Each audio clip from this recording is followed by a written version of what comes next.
Hey, what's going on everyone? In this video we'll go over the active low pass filter and how to implement a low pass filter in a real design.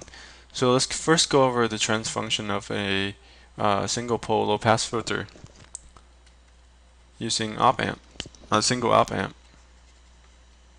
So you have two resistors and one cap that sets the low frequency pole, the low pass frequency. So this is R, this R, V in, V out,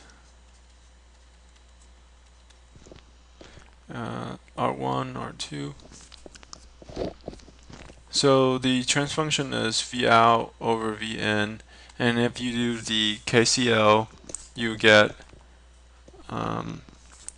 minus ZF over Z in, right? Because this ZF is the feedback, and this is Z in, which it goes to minus R parallel with 1 over SC over Z in, which is just R1, this R2.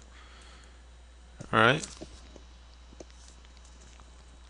Now R2 in parallel with 1 over SC is equals to, if you do in terms of admittance, which is 1 over R2 plus J.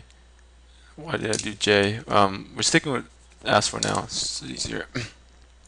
We can always plug it back in. So this is impedance still, inside is admittance. That gives you R2 1 plus S R2C.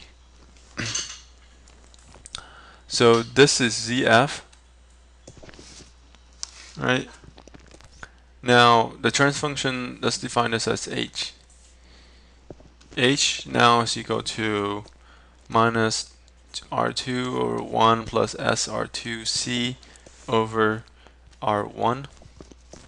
And now this, you're not done here. You have to simplify this.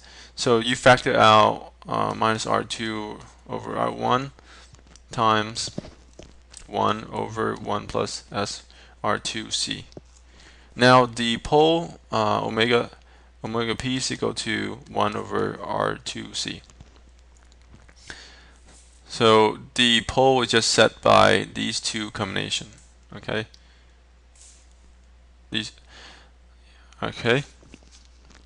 So now we have the equation. Let's talk about real life implementation. Well, sometimes you want to use a bias resistor, and you have to add a bias resistor. That's assuming you have a lot of bias current. I mean, ideally you don't want to use any bias resistor, but if you have to, then the R is just R bias is equal to R1 parallel with R2. And some of you may wonder, why not consider C?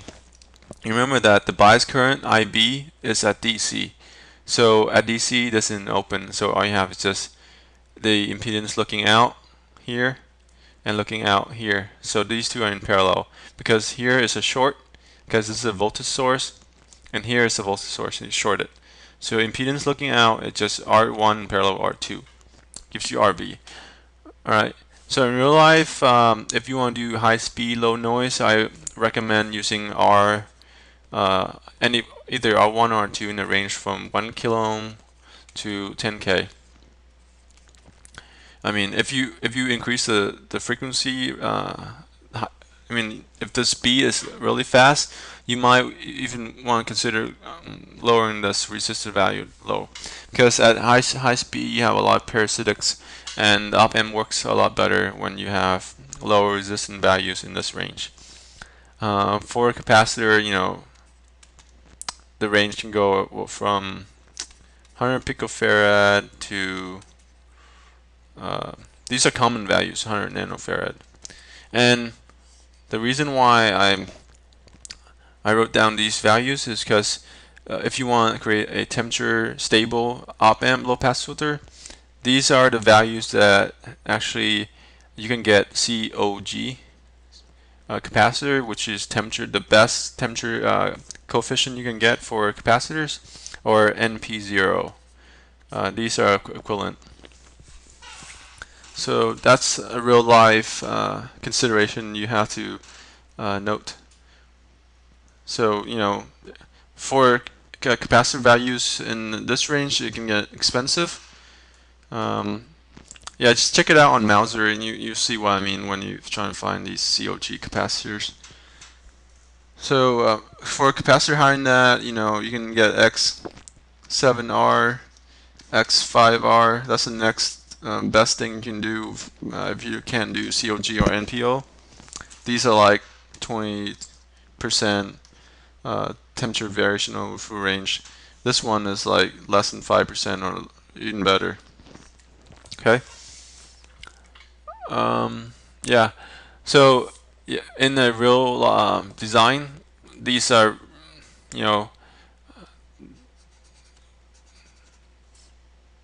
I mean, this circuit works for a lot of things, and the one thing that I've learned from just experience is that you want to keep things as simple as possible if you want to do really good design.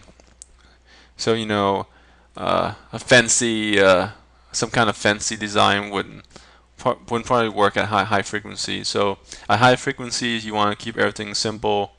You know, the fewest components as possible to reduce noise, parasitics, and yeah, that's something you just have to do and learn with time.